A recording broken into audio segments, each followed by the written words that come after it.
Assalamualaikum warahmatullahi wabarakatuh. Waalaikumsalam warahmatullahi wabarakatuh. Sudah ngejeng Pak Haji. Ya. Pak Kapus. Iya. Jadi pemirsa, kali ini kita masih berbincang-bincang tentang tanaman teh. Kali ini tamu kita ahli teh kita Bapak Tri Maruto Aji.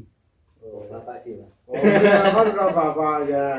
Masih muda. Oh udah ya. Itu Mas Haji. Jadi apa namanya?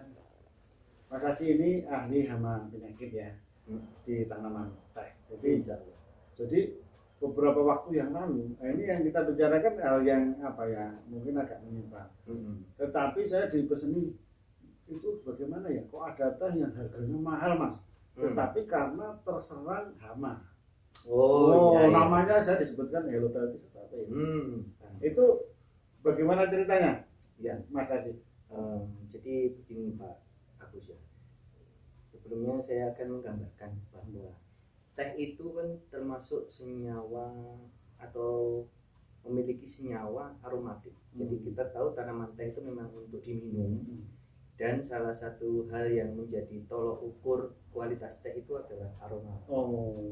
Kalau tehnya itu pertama dari klonnya sudah unggul, kemudian dia dipelihara atau dibudidayakan dengan treatment yang baik, pupuknya tercukupi dan sebagainya, kemudian dia diolah, akan muncul cita rasa yang khas. Tapi itu ternyata tidak hanya seperti itu. Ketika di lapangan, teh itu berinteraksi dengan ekosistem. Di dalam ekosistem itu nanti juga ada serangga yang di situ bisa saja berfungsi sebagai herbivores, bukan hanya semata-mata hama. Mungkin dia hanya di situ beraktivitas layaknya herbivore pada umumnya. Jadi ketika tanaman teh yang memang dia itu menghasilkan senyawa aromatik, makanya kalau kita tahu kualitas teh yang bagus kan dicium wanginya. Nah, teh yang bagus itu mesti secara genetik memiliki karakter yang khas, yang itu sensitif lingkungan. Makanya ketika ada tanaman teh atau klon teh atau varietas teh yang mendapat intervensi dari aktivitas serangga, baik itu herbivore maupun memang itu hama utamanya, pada kondisi tertentu, artinya tidak dalam kerusakan yang fatal, pada kondisi tertentu dia akan terangsang untuk mengeluarkan senyawa yang merupakan bagian dari sistem pertahanan dia. Nah, kalau di kita sistem pertahanan itu mungkin imun, tapi kalau di tanaman itu adalah senyawa-senyawa yang tujuannya untuk mengundang musuh alami dari pengganggu yang sedang datang ke dirinya. Itu kalau secara ilmiahnya mungkin disebut insect plant communication. Jadi bahasa seperti itu ada di dunia tumbuhan, di dunia pertanian, namun di kita mungkin masih disebut apa ya, mistis ya Pak ya. Seperti itu gambarannya Pak. Jadi begitu teh itu terintervensi, dia menghasilkan minimal misalnya seperti jasmine acid gitu ya. Nah itu aromanya ketika diolah akan berubah menjadi lebih baik. Makanya ketika kita melakukan pengelolaan atau pengendalian hama, itu jangan dengan konsep pemberantasan. Jadi masih disisakan berapa persen itu Mas? Nah, paling tidak di ambang 5% ke bawah itu biarkanlah. Kita hidup bersama.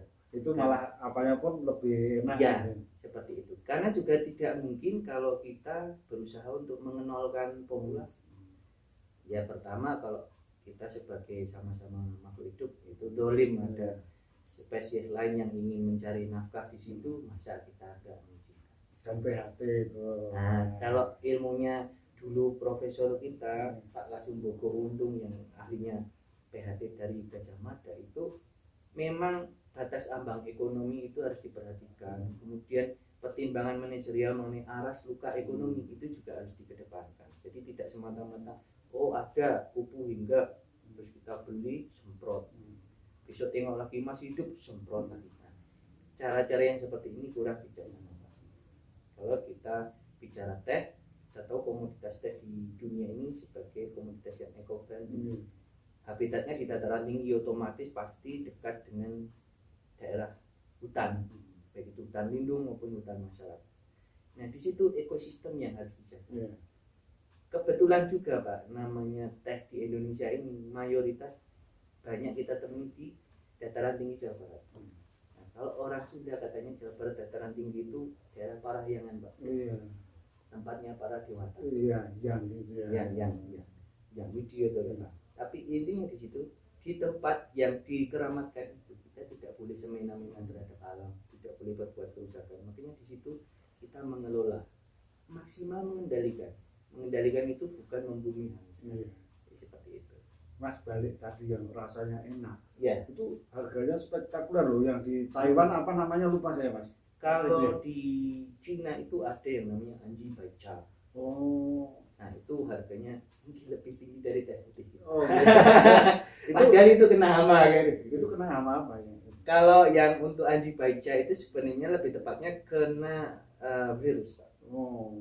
Ada juga yang nanti kena empuaska, Hepatitis. Jadi ada hama, ada penyakit. Kalau penyakit itu yang tidak terlalu merusak ke teh, itu kan virus teh yang saat ini sedang saya teliti. Oh. Nah, itu juga terjadi peningkatan senyawa-senyawa tertentu di dalam pucuk yang nanti dipakai. Jadi penelitian Pak Haji ini S3-nya, doktoralnya itu tentang virus itu ya Mas ya?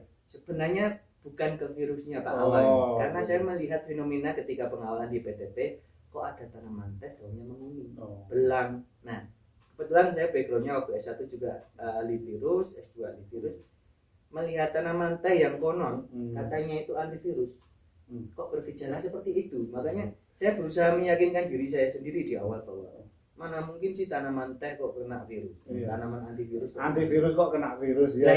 Gitu. Kemudian saya teringat ketika saya itu S2 melakukan penelitian di tembakau cerutu PTPN 10 Pak. Iya. Nah di sana itu saya melihat fenomena tanaman tembakau itu kan banyak dipakai sebagai bioinsektisida. Nah, teman-teman kita PTP banyak menggunakannya, bahkan direndam kemudian. Tapi kenyataannya Pak, ketika itu bentuknya tanaman di lahan, daun tembakau cerutu itu dimakan ulat, nggak mati Pak. Nah dari situlah saya mempunyai analogi, oh berarti ketika dia hidup, boleh jadi ya begitulah namanya alam, kita tidak tahu rahasia alam seperti apa. Nyatanya mereka bisa hidup bertahan. Itu berarti Mas, makanya cerita tembakau ini ya. Kalau nenek moyang kita sering nginang pakai tembakau itu, giginya tahan. Itu antibakterial. Itu. Tetapi tanamannya sendiri bisa terserang virus terus dimakan. Tapi kalau udah diolah, disemprotkan bioinsektisida khasiatnya berubah. Itu pula dengan Kina loh Pak. Oh gitu ya. Iya, Kina kemarin di awal pandemi sempat itu penelitiannya Prof Kerry dari Unpad dengan sistem doping diperoleh, oh ternyata quinine itu kandungan asli Kina Pak. Itu ternyata mampu menghambat replikasi SARS-CoV-2 itu yang kita kenal dengan COVID-19. Tapi pada kenyataannya kita melihat bahwa selama ini kita tidak pernah mengira bahwa Kina itu ternyata memiliki mekanisme antiviral. Nah, di kita hanya dikenal dengan anti malaria. Ya, terkenalnya itu. Sehingga kalau orang kita akhirnya mengenal malarindutrol. Ya itu Pak. Jadi itu balik cerita tadi, toh yang harganya mahal ya justru yang terkena hama atau penyakit. Ya. Jadi itu bisa disetting apa gimana? Sebenarnya kalau kita sudah mengikuti mekanisme pengelolaan kebun teh yang sehat ya Pak, sudah otomatis. Sudah otomatis. Masalahnya apakah sistem PHT itu sudah terimplementasi dalam skala yang luas? Mungkin 1-2 hektar pekebun bisa, terutama petaninya. Tapi kalau di perusahaan yang besar, bagaimana melaksanakannya mungkin memerlukan sebuah komitmen yang kuat. Karena menjalankan PHT itu sebenarnya sejak awal terlihat sepertinya rigid, tapi impactnya kan panjang. Kalau dengan pengendalian konvensional, kimiawi, sepertinya di awal simpel, cuma pengadaan, menentukan jadwal semprot, penyemprotan selesai. Evaluasi, kelihatan lagi, semprot selesai. Kalau PHT tidak. Nah di situ perlu kepekaan, perlu kalau orang Jawa tuh bilang tepo seliro terhadap alam itu ditumbuhkan. Nah, ini menunjukkan bahwa PHT memiliki peran strategis di dalam dunia perkebunan. Dalam konteks apa? Untuk keamanan lingkungan jangan lupa. Apalagi kita di daerah dataran tinggi dekat dengan sumber-sumber mata air itu. Ya, terima kasih Pak Aji sudah Sama-sama. berbagi ya.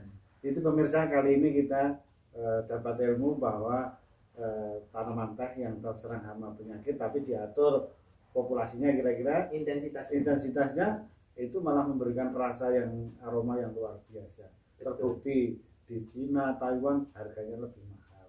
Iya. Kita nanti ngobrol yang lain lagi Pak Aji, Siap. berseri ini supaya masyarakat tahu tentang tanaman teh, vina dan lain-lainnya. Baik. Oke pemirsa, terima kasih atas perhatiannya. Terima kasih, salam jumpa kembali dalam podcast kita di tanaman teh dan vina. Terima kasih. Assalamualaikum warahmatullahi wabarakatuh. Waalaikumsalam.